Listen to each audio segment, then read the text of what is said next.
চলে এসেছি একটা নতুন ভিডিও নিয়ে। তার জন্য নিয়ে নিয়েছি আমি এই শাড়িটা থেকে এ লাইন শার্ট আর আফগানি প্যান্ট তৈরি করা হয়েছে।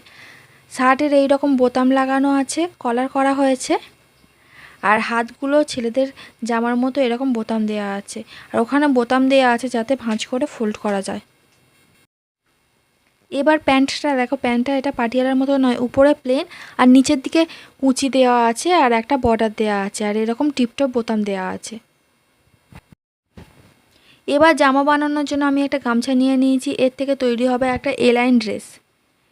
এর ঘেরটা হচ্ছে এই রকম, সামনে দুটো পকেট করা আছে দুদিকে, আর পকেটটা ওপেন করা যায়, আর হাতটা শার্টের মতো করা আছে, আর এই রকম বোতাম দেওয়া আছে, কলার করা আছে, আর মাঝখান দিয়ে যে বোতাম সিস্টেম করা আছে এই বোতামগুলো পুরো খোলা যায়।